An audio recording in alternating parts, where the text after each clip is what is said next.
Soy Vos presenta Viernes de Esquizofrenia. Esquizofrenia. Mi nombre es Alma Rosa Sánchez Valdés, soy psicóloga, egresada de la UNAM, tengo un posgrado, una especialidad también sobre trastornos de la conducta y actualmente estoy trabajando en mi consultorio donde ustedes me podrán encontrar y también impartiendo algunas clases en diferentes universidades. El día de hoy vamos a platicar acerca de los trastornos mentales y haremos una especificación en torno a la esquizofrenia. Hace muy poquito leí que 3 de cada 10 personas sufren de trastornos mentales y más del 60% de las mismas tienen muy pocas oportunidades de tener un tratamiento. En ese sentido, ¿nos podría explicar qué son los trastornos mentales y cuáles son sus tipos? Los trastornos mentales son un conjunto de síntomas que se van a ir agrupando para darle forma como tal a una serie de conductas que nos van a permitir diagnosticar de qué se trata. Hay muchos tipos de trastornos mentales, están clasificados regularmente por la Asociación Americana de Psicología, que también crea el DSM-5, que es uno de nuestros manuales en el que podemos encontrar todas las sintomatologías y las definiciones operables que nos permitan dar un diagnóstico clínico como tal. La gran mayoría de ellos, cuando estamos hablando de trastornos, es porque generan cierta incapacidad para tener una vida como la veríamos la mayoría de las personas en cuestión de una percepción social. ¿Ok? ¿Y alguno de los tipos o cómo podrían categorizarse? No sé si es la palabra correcta. Se clasifican, ¿no? Dependiendo del grado de afectación que tienen como tal y de las características en sí mismo.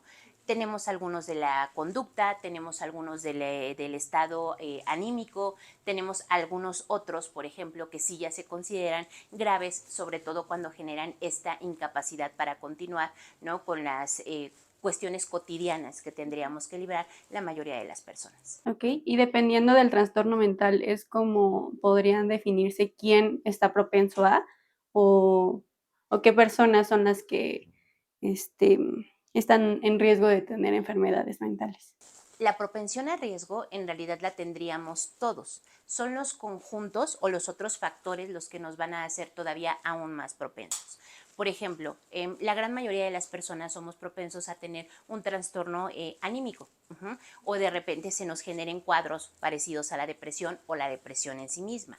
Pero se reúnen algunos otros factores para el diagnóstico que podrían ser desde cuestiones genéticas, o sea que haya este tipo de enfermedades como tal en la familia y que se estén replicando, pero también hay otros factores que son contextuales.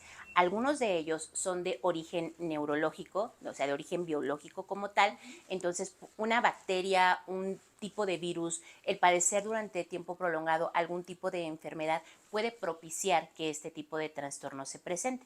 Y también podemos tener la otra parte, ¿no? La parte en la que alguna fisura dentro de nuestra historia de vida, es decir, algún trauma, sea lo que lo detone y lo propicie. Y últimamente se ha observado o recientemente se ha observado que también algún consumo de sustancias, ¿no? Como psicotrópicos, algún tipo de droga, también puede ser un detonante para un trastorno mental. ¿Sabías que en México 3 de cada 10 personas padece algún trastorno mental a lo largo de su vida y más del 60% de la población que sufre alguno de ellos no recibe tratamiento? Los trastornos mentales son condiciones que afectan el pensamiento, el estado de ánimo, el comportamiento y el funcionamiento general de una persona. Y estos pueden tener diversas causas, que incluyen factores biológicos, genéticos, psicológicos y ambientales. Algunos ejemplos de trastornos mentales comunes incluyen trastornos de ansiedad, del estado de ánimo, del sueño, de la alimentación, del espectro autista, por consumo de sustancias y trastornos psicóticos. Estos últimos incluyen la esquizofrenia, trastorno mental grave que afecta la manera en que una persona piensa, siente y se comporta. De acuerdo a la Secretaría de Salud, se estima que en México esta enfermedad afecta hoy día a más de 1 millón de personas. Y según la Organización Mundial de la Salud, a escala mundial, la esquizofrenia concierne a aproximadamente 24 millones de personas, es decir, a 1 de cada 300 individuos. Te invitamos a conocer más sobre el tema en nuestro viernes de esquizofrenia. ¿Qué podría ser un detonante, por ejemplo, para el caso de la esquizofrenia? Regularmente ahí no tenemos un origen totalmente establecido. Ujú. ¿Por qué? Porque está clasificado como un trastorno neuropsiquiátrico. Ajá. Neurológico porque puede ser desde algo en lo que esté involucrado, ¿no? En una cuestión genética, alguna enfermedad, el consumo excesivo de determinada sustancia, pero también podemos tener un factor hereditario. Y dentro de este factor hereditario podríamos estar encontrando que sea algo que nos haya diagnosticado en la familia o que se padezca con frecuencia en la familia. Ok, entonces sí puede ser hereditaria. Así es. Ujú. Y como un poquito más explícito, ¿qué sería la esquizofrenia? La esquizofrenia son un conjunto de conductas que generan una incapacidad para la persona que lo padece para integrarse a la sociedad. Sí estamos hablando de uno de los trastornos más graves de la conducta como tal. ¿Por qué? Pues porque la persona ya no percibe lo mismo y hablando de una realidad social, o sea, de lo que los demás podemos observar, ya no lo está percibiendo de esa manera. Por lo tanto, la forma en la que se va a enfrentar a situaciones cotidianas salen de eso.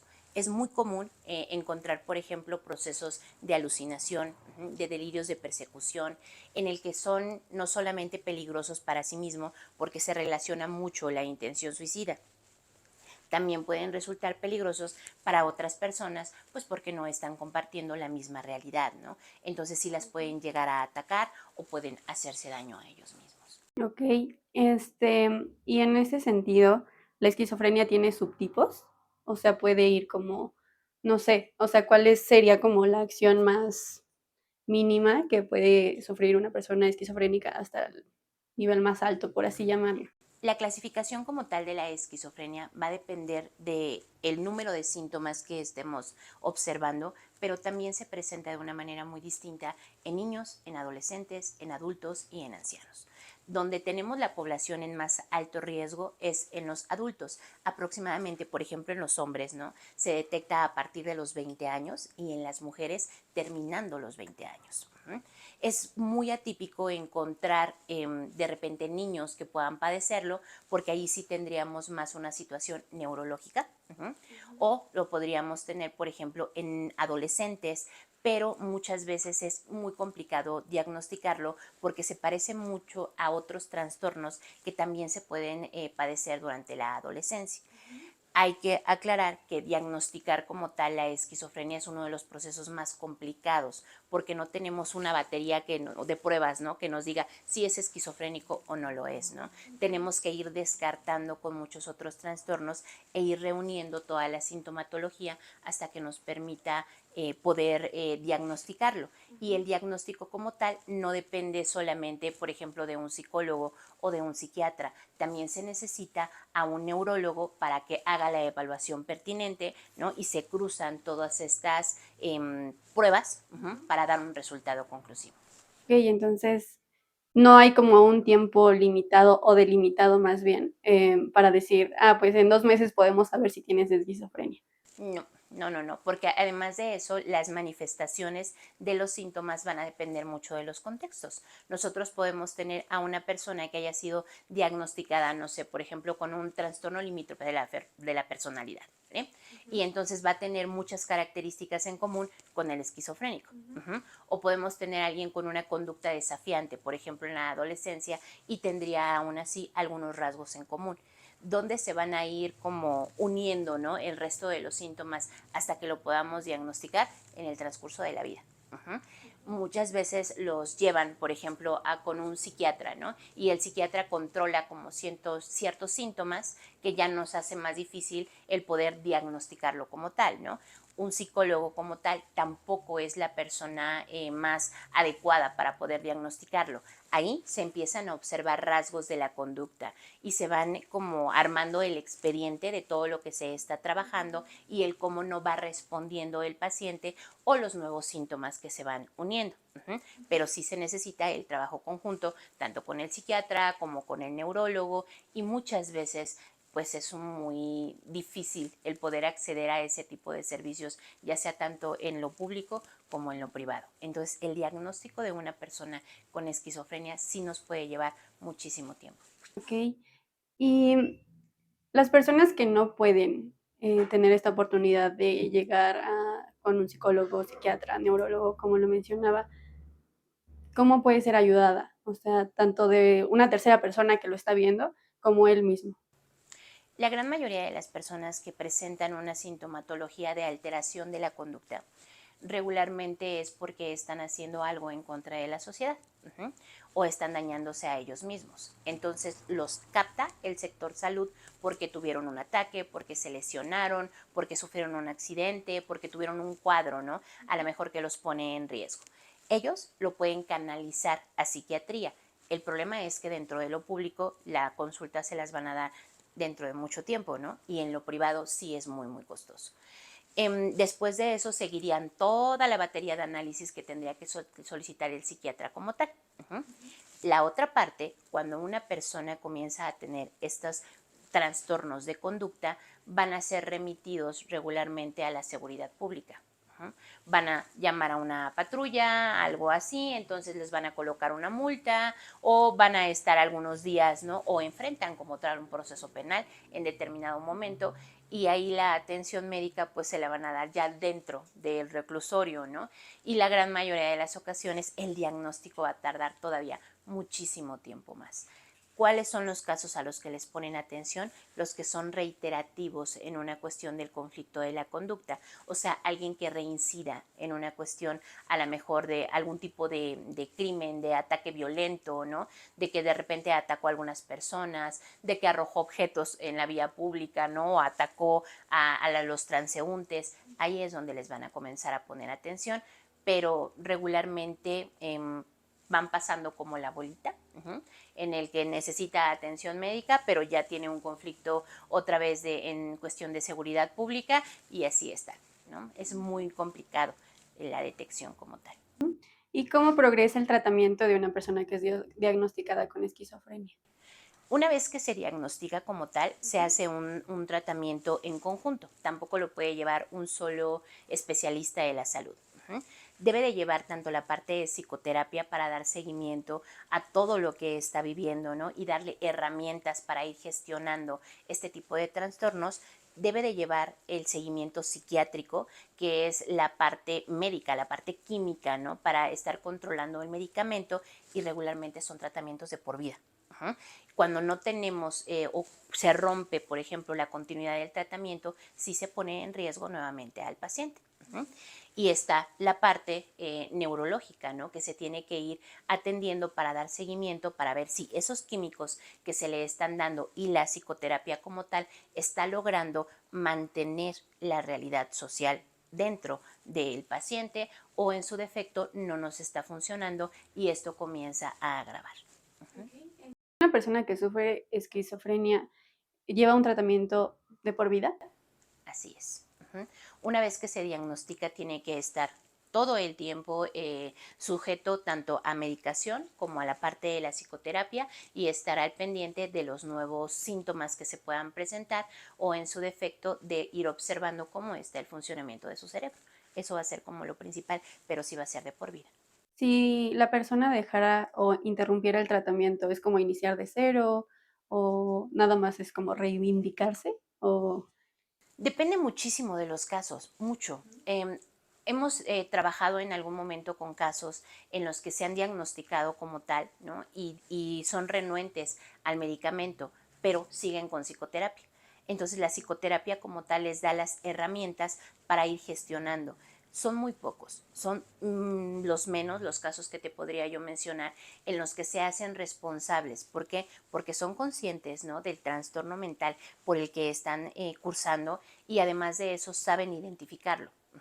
Tienen una red de apoyo, es decir, familiares, personas que los cuidan, entonces les ayudan a paliar todas estas sintomatologías y saben cómo intervenir en determinado momento, pero son los menos. ¿sabrá un aproximado de porcentaje de quien sufre esquizofrenia, hombres, mujeres, niños? Es más propenso a salir, a detonar como tal en las mujeres. Ujú. Este tipo de enfermedades son más del cerebro femenino por la composición y por el tipo de cambios hormonales a los que se enfrenta el cuerpo femenino, aunque también lo padecen los hombres. Los que menos vamos a tener casos como tal van a ser en niños, y en adultos mayores es muy complicado diagnosticarlo porque regularmente están presentando ya cuadros de demencia o algún otro tipo de enfermedad que hace complicado el diagnóstico. Aquí estaríamos hablando de que los que están en mayor riesgo es la población joven. Viernes de esquizofrenia. Mitos y verdades de la esquizofrenia. ¿Las personas con esquizofrenia suelen ser violentas? La mayoría que padecen esquizofrenia efectivamente lo son, es parte de la disforia por la que están pasando en una cuestión del estado anímico y la alteración de la realidad. ¿La esquizofrenia se desarrolla genéticamente? Regularmente, para que se desarrolle como tal la esquizofrenia, se necesitan juntar todas las variables, ¿no?, que podrían estar involucradas, que sería lo genético, lo biológico y lo contextual. ¿La esquizofrenia es un factor que puede limitar la inteligencia en las personas? No, su sistema alterado de sensopercepción incluso los podría volver más inteligentes que el promedio de la sociedad. ¿Los pacientes con esquizofrenia pueden llevar una vida productiva y plena? Aprenden a vivir con su enfermedad o con este tipo de trastornos, ¿no? Y además de eso pueden llevar el acompañamiento en casa o pueden llevar una vida que sea muy funcional para ellos. Viernes de esquizofrenia. Ok. ¿Conoce algún caso? Sí, me ha tocado trabajar en diferentes momentos con personas que han sido diagnosticadas con esquizofrenia. Algunos de esos casos van bien, o sea, están controlados. Algunos de otros han tenido que solicitarse el internamiento psiquiátrico porque la familia como tal no le ha sido posible seguirlos cuidando. Ok. ¿Nos podría platicar como con exactitud sobre un caso? No sé, desde que lo conoció, desde que llegó hasta el momento. Fue un chico, ¿no? Yo creo que de los casos que más sobresalen es un chico que a los 16 años empezó a tener como ciertas conductas de oposición, o sea, contra la autoridad. Se le empezó a tratar como una persona muy rebelde, fue con un terapeuta, con otro terapeuta, con otro terapeuta, empezó a incidir en cuestiones delictivas, y ahí fue donde ya lo obligaron así de sí, pero ya necesita una evaluación de otro tipo. Tiene alguna situación en la que su físico se ve afectado dentro de uno de estos conflictos y entonces lo internan en un hospital.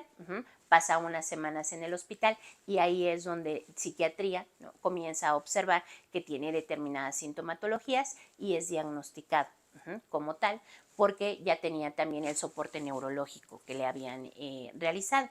Yo cuando lo conocí, cuando empecé a trabajar con él como paciente, él ya venía con ese diagnóstico. A mí me tocaba hacer la parte de acompañamiento, ¿no? De todas las semanas estar con él, revisar, ¿no?, cuáles son los factores de vida, cómo los está observando, cómo está su proceso de percepción, cómo está gestionando emociones, pero llegan momentos en los que agravaba por una situación familiar.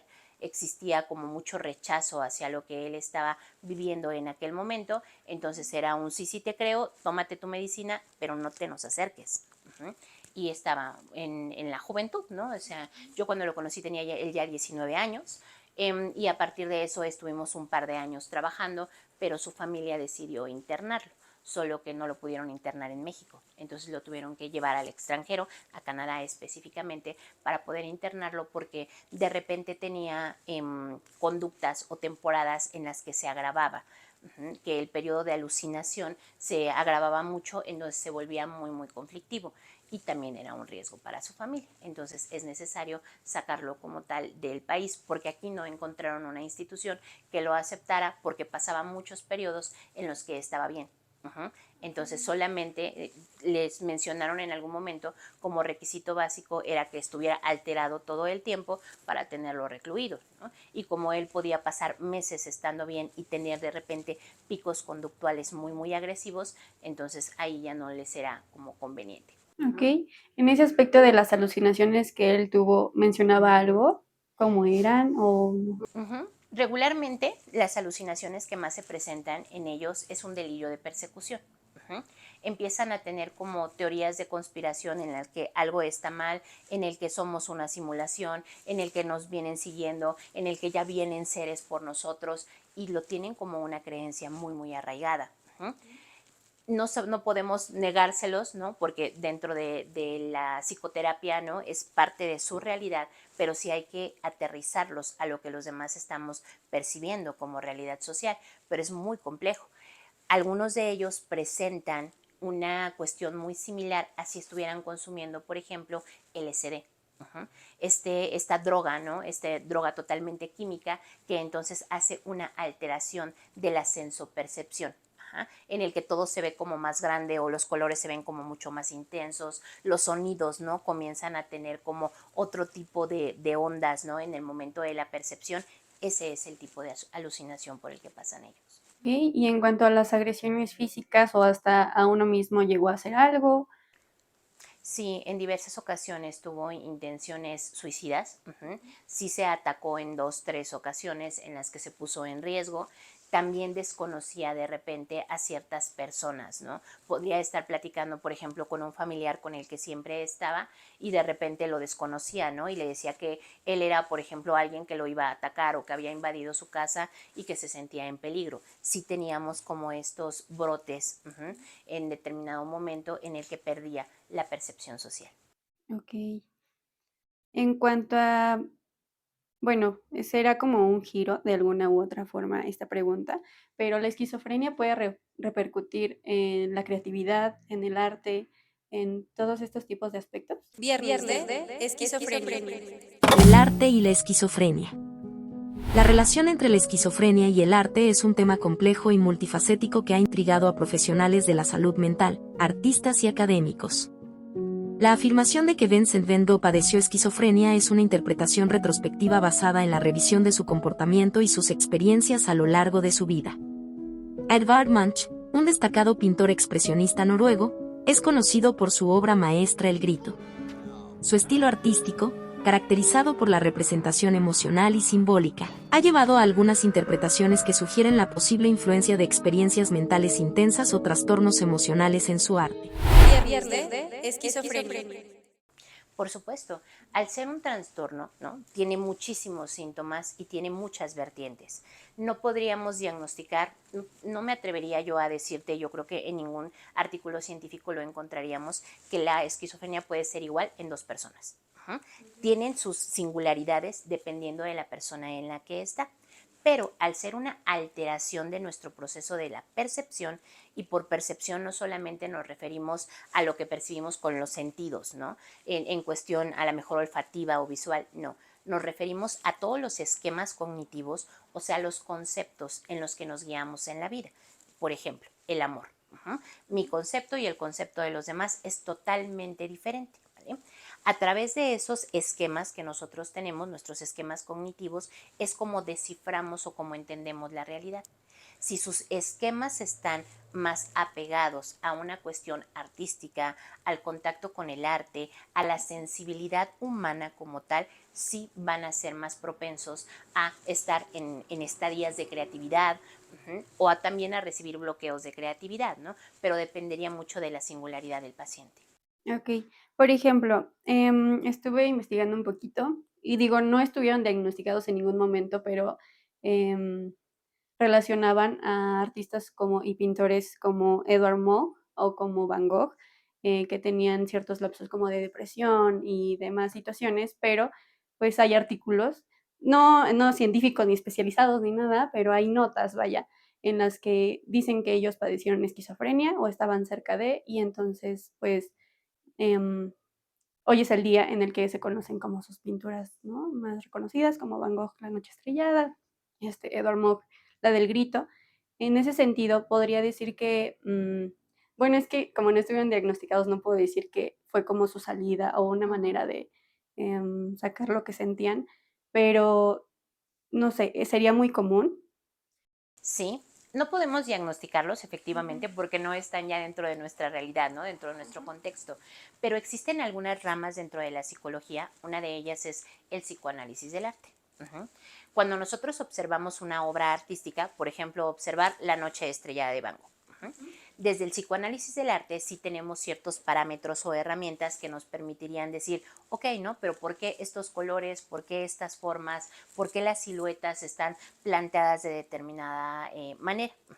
Todo eso nos llevan a rasgos que se tienen en una cuestión conductual en la mente.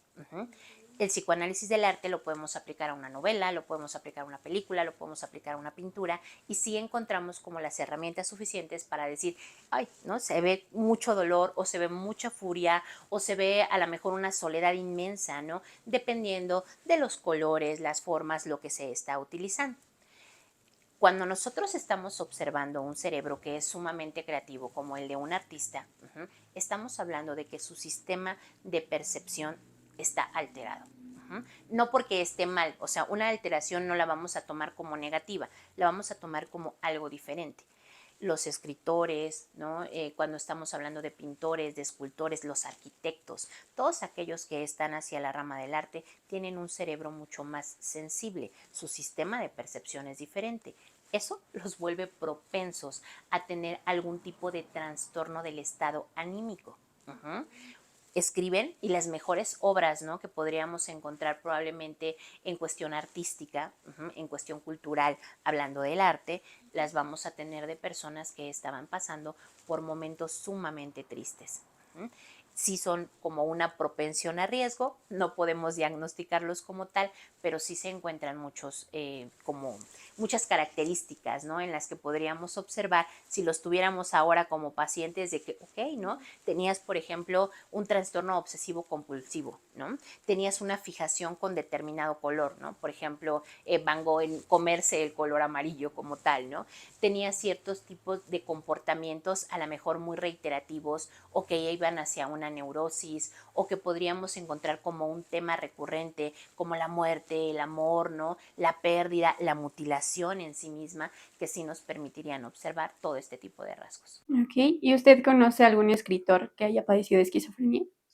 Diagnosticada como tal, no. Yo creo que te podría hacer una lista de escritores que han padecido en determinado momento depresiones muy, muy severas, mujeres principalmente que se han terminado suicidando, ¿no? Digo, por ahí tenemos a algunas en Latinoamérica, ¿no? Que han tenido este tipo de comportamientos, como una María Luisa Bombal, ¿no? Que intentó matar al amante y matarse, ¿no? También después de eso. Tenemos a una Alfonsina Storni, tenemos a una Clarice Lispector.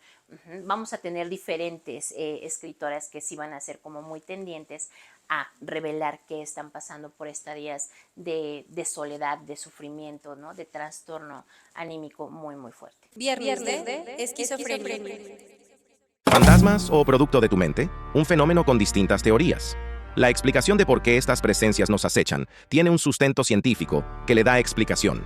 Algunos científicos sugieren que las percepciones de fantasmas podrían atribuirse a anomalías en el funcionamiento del cerebro humano. Por ejemplo, durante momentos de estrés o fatiga, el cerebro podría interpretar de manera incorrecta ciertos estímulos sensoriales, lo que daría lugar a la percepción de presencias inexistentes. Además, la sugestión, el miedo o las expectativas previas también podrían desempeñar un papel significativo en la formación de estas experiencias fantasmales. Asustarte, vaya, ¿cómo te explico? Está vacío. Viernes de Ok, ¿y qué pasa cuando, no sé si llamarlo ignorancia, pero confunden la esquizofrenia con lo paranormal? Es muy común. De hecho, es uno de los rasgos distintivos. Nosotros podemos observar, por ejemplo, esta cuestión paranormal, ¿no? Como de que hablemos de fantasmas, ¿no? Para matizarlo en algún punto. Y ellos lo perciben entonces como parte de su realidad. Mientras eso no les sea un impedimento para estar insertos en la realidad social, no tenemos inconvenientes, es tratable. ¿Por qué? Porque también es parte del apego a la creencia que tienen los pacientes, ¿no? Si yo atiendo a un paciente, por ejemplo, que cree en la brujería, eso es su apego a la creencia. Puedo atender a otro que cree en una piedra, ¿no? Puedo creer en otro que es una cruz de madera. Entonces, dependiendo de su apego a la creencia, eso también les ayuda porque estimula ciertas áreas del cerebro que los vuelve funcionales. Sin embargo, cuando todo depende de la piedra, de la cruz de madera, ¿no? De la brujería, para que su vida funcione, ahí ya tenemos una alteración de la realidad. Son como líneas o límites muy, muy delgados que se tienen que vigilar constantemente. cuando nosotros vamos a hacer un diagnóstico clínico, ¿no? Para ir perfilando una enfermedad mental, sí es uno de los factores que debemos de tomar en cuenta. Qué tan importante es para el paciente o qué tan fundamental o el lugar que ocupa en su vida, y a partir de ello podemos anotarlo como una característica de propensión a riesgo, ¿no? Hacia una enfermedad mental, o podemos descartarlo, ¿no? Porque es parte de su sistema de creencias, pero van muy de la mano. Ok, bueno, pues a partir de esto vamos a ver el videito que le comentaba acerca de Irinea Alonso. Por lo que está en redes sociales, ella la diagnosticaron con esquizofrenia a los 17 años y sus familiares pues la tenían pues encerrada, ¿no? No en unas muy buenas condiciones, 40 años. Entonces, refrescamos memoria, vemos el video y platicamos sobre esto. Viernes de esquizofrenia.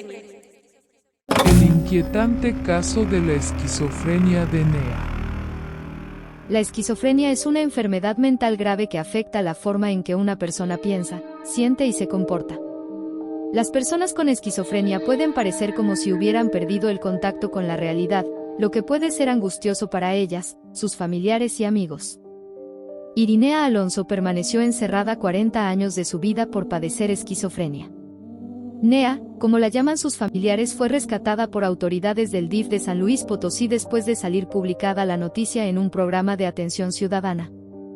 La esquizofrenia requiere tratamiento de por vida, incluso si los síntomas desaparecen.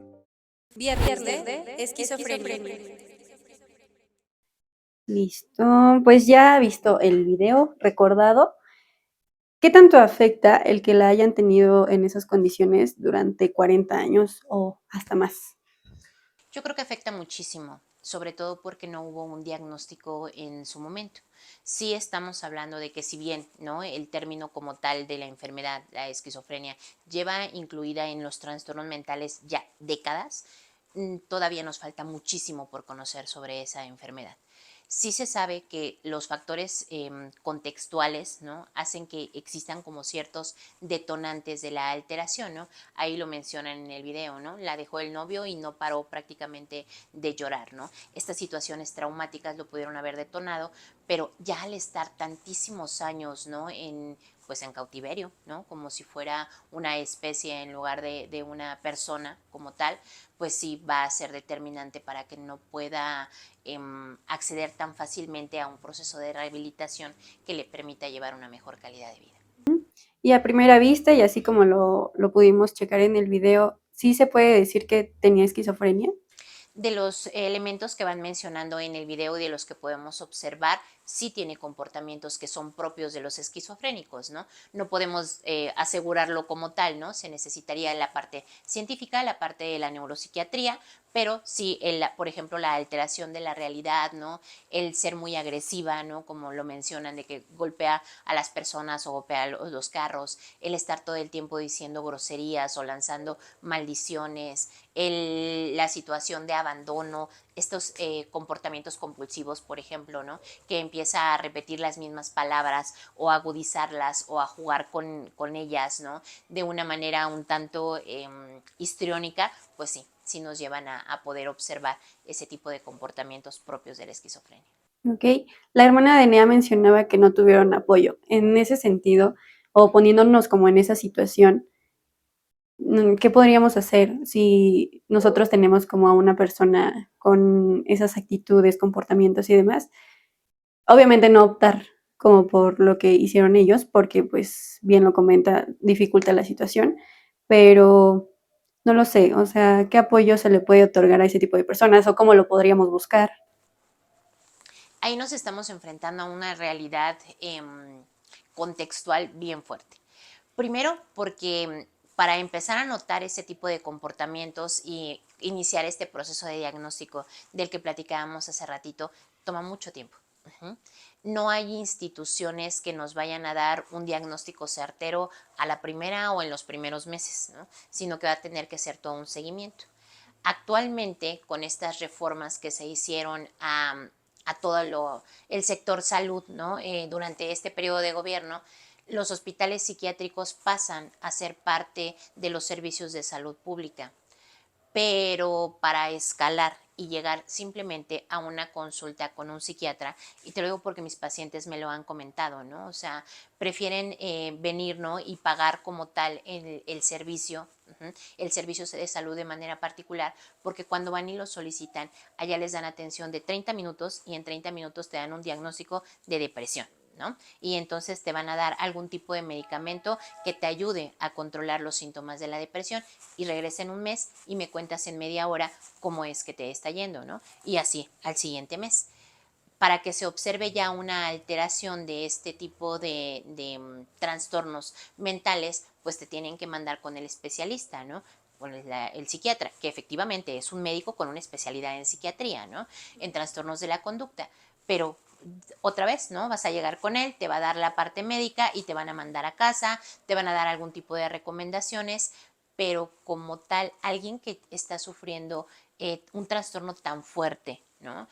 Va a terminar o en la cárcel o va a terminar encerrado en casa si su familia tiene la capacidad de ser su red de apoyo y de darle soporte, o va a terminar con una intención suicida en determinado momento, ¿no? Puede terminar como vagabundo también, ¿no? En algunos casos, porque es muy difícil que se logre un internamiento en algo de psiquiatría.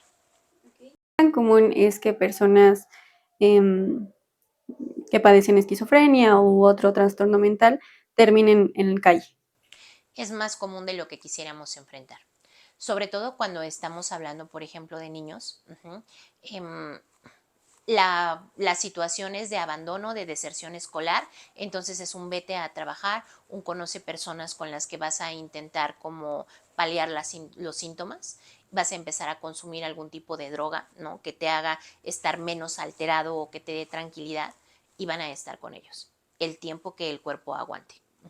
Propensos a cualquier tipo de vejación humana, ¿no? En cuestión de que les puedan hacer algo, puedan atentar contra ellos, ¿no? Puedan utilizarlos en determinado momento. Si tenemos una persona, ¿no? Que se detona en una cuestión, por ejemplo, de esquizofrenia ya en edad adulta, tampoco la familia va a tener la posibilidad de ser un soporte total, ¿no? Para esos individuos. Entonces lo más probable es que también terminen en una situación de calle. Ellos mismos se van. De hecho, dentro de su proceso de delirio de persecución, tratan de apartarse de lo que conocen y caminan. Ok. Tomando en cuenta el caso de Nea, no sé, puede decir que únicamente sobrevivió ahí, encerrada. Me refiero a que, pues, tienen las personas que padecen esquizofrenia, comentaba, pueden llegar al suicidio, ¿no? Entonces, es como, Nea, ¿por qué no lo hizo? O no sé, tú, porque pudo haber pasado, ¿no? Durante tantos años. Yo creo que ahí se trata de qué tan drástico es el trastorno de la alteración de la percepción de la realidad. Hay personas, y eso lo tenemos que decir, la gran mayoría de los suicidas no quieren terminar con su vida, quieren terminar con el sufrimiento. Es diferente. Y la única salida que encuentran para terminar con ese sufrimiento es quitándose la vida. Pero esa es la realidad que está ahí detrás, y existen muchos mitos alrededor. Pero para tomar una decisión de ese tipo hay que estar sumergido precisamente en una realidad dolorosa, en una realidad, o sea, en un sistema de percepción que nos permita no saber quién es el gobernador o la gobernadora, ¿no? ¿Qué es lo que está pasando a nivel social? ¿Quién soy? ¿Qué me está pasando?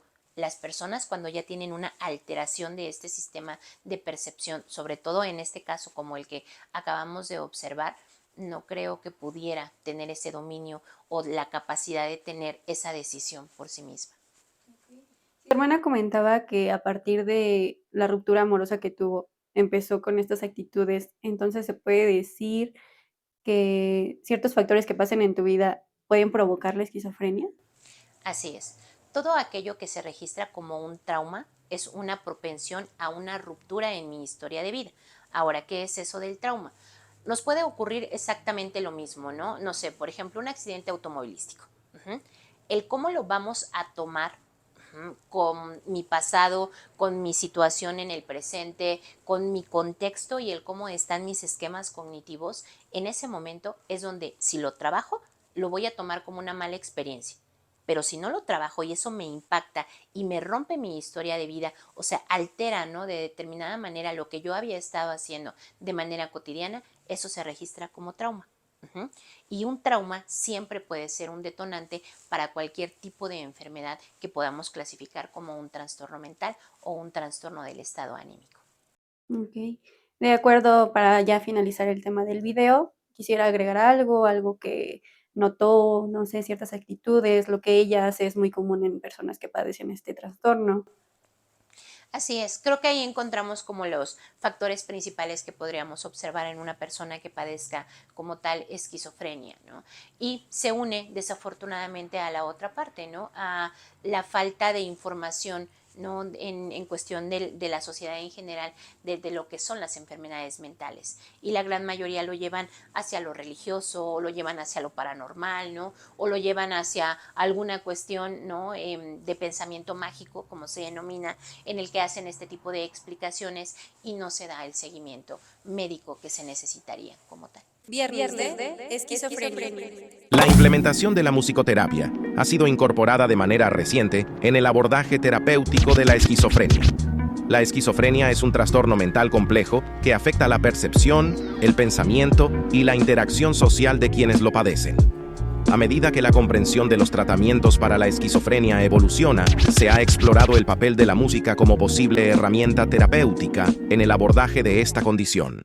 Diversos estudios científicos han examinado la relación entre la música y la esquizofrenia, y aunque los resultados varían, algunos indican que la música puede tener efectos positivos en el bienestar de los pacientes.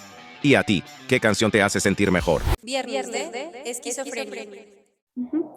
Para ya ir cerrando, nos podría, no sé, recomendar algún servicio de salud que sea tanto público como privado, si alguien lo necesita, si alguien como está padeciendo tanto individual como viéndolo desde una tercera persona, ¿qué podría hacer de primera mano? Lo primero que tenemos que aprender a hacer como sociedad es atendernos. No nos vamos a solucionar esto con un remedio, con un tecito, con unas hierbitas que nos dijeron que nos podíamos tomar. No, estamos hablando de que la salud mental como tal es tan importante como la salud física. Son prácticamente una va con la otra. Tenemos muchísimas enfermedades que se propician a través de las emociones, de lo mental, y que no les hemos dado la atención y que no hay suficiente divulgación y tampoco hay suficiente investigación sobre ello. Todavía es algo que está en ciernes y que se tiene que hacer. Lo que sí podemos hacer es entender que la persona que lo está padeciendo es como si hubiera caído en una zanja, ¿no?, en un agujero. No alcanza a ver la salida. Los que están afuera, los que somos la red de apoyo, ¿no?, hermanos, madre, amigos, ¿no?, la pareja, somos los que tenemos la capacidad de observar que esa persona ha deteriorado su calidad de vida. No duerme bien, no come bien, no socializa de la misma manera, no disfruta lo que antes solía disfrutar, y ese es el momento de brindar atención o de dar ayuda. La persona que lo está viviendo muy pocas veces nos va a pedir ayuda. ¿Por qué? Porque está tan ensimismada en su sufrimiento que no tiene la capacidad en ese momento de poder realizarlo. Si nosotros observamos una persona, por ejemplo, que está hospitalizada, a la persona que está hospitalizada no se le permite tomar decisiones sobre su salud. Siempre hay un responsable. Lo mismo nos ocurre cuando estamos pasando por una situación a nivel emocional. Necesitamos apoyo de los demás. Y es el momento de brindar atención. ¿Cómo sería como la escala, ¿no?, en la que podemos ir avanzando? Bueno, lo primero, si estamos observando que una persona perdió su calidad de vida y que no se ve bien, ¿no?, que ya no hace lo mismo que antes, hay que llevarla con un médico familiar. El médico familiar va a decir, ok, ¿no?, tiene esta enfermedad o esta sintomatología, hay que vigilarlo, o en su defecto ellos también pueden decir, es que no encuentro, ¿no?, los elementos necesarios para decir que tiene una enfermedad, hay que llevarlo con el psicólogo, que sería como el segundo paso. Los psicólogos como tal tenemos que recibir al paciente, armar la historia del paciente y a partir de eso ver cuáles son sus propensiones a riesgo, qué es lo que le puede estar pasando y también ser bien éticos en ese aspecto y decir, mira, ¿no?, con este plan de psicoterapia tu vida va a mejorar o en su defecto esto es todavía más fuerte y necesitas la ayuda psiquiátrica. Y ahí sí sería como el siguiente pasito a seguir, ¿no?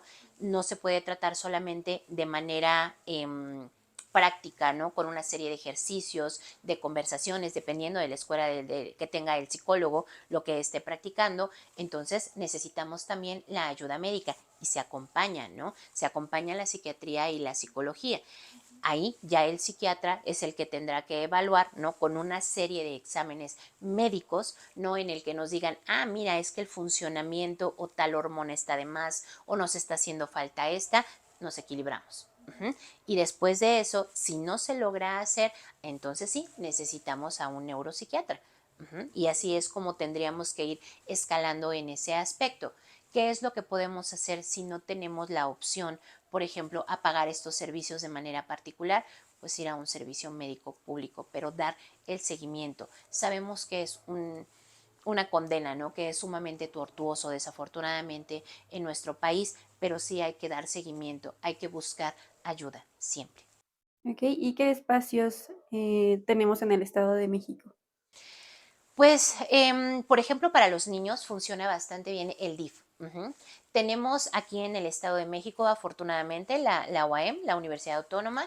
Entonces, ellos también, al tener la Facultad de Psicología, también brindan este tipo de atención para niños, para adultos, para todos, ¿vale? Sí hay que formarnos, sí hay que ir a solicitarlo, por supuesto, ¿no? No es nada más de que llego y ya hoy me lo van a dar, no, hay que seguir toda una serie de procedimientos. También están las clínicas de la UAM, ¿no? La clínica de especialidades, donde también tiene desde evaluación a psicoterapia, a psiquiatría. Tenemos hospitales públicos, ¿no? Que se han hecho públicos ahora, por ejemplo, en una atención de emergencia, ¿no? De alguien que tenga un episodio muy fuerte de ansiedad, de depresión, de ideación suicida, podemos ir a una institución pública. A instituciones, por ejemplo, como la Cruz Roja. Está este hospital de recepción de primer nivel, si mal no recuerdo, el Hospital Nicolás San Juan para personas de escasos recursos. Está también el Hospital El Adolfo López Mateos. Las personas que tienen un servicio médico tendrían que ir a su clínica familiar y en su clínica familiar los van a derivar a donde podrían asistir. De acuerdo. Bueno, pues no sé si quiera añadir algo, dar un mensaje. Yo creo que con lo que voy a cerrar es con lo que, quisiera publicarlo y ponerlo así en un edificio gigante. Pónganle atención a su salud mental, ¿no? O sea, es algo de lo que no nos hablan, es algo que no nos enseñan a cuidarnos. A lo mejor de pequeños nos enseñan a lavarnos bien los dientes, pero también nos deberían de enseñar de qué estás sintiendo, por qué lo estás sintiendo, qué vas a hacer con eso que estás sintiendo.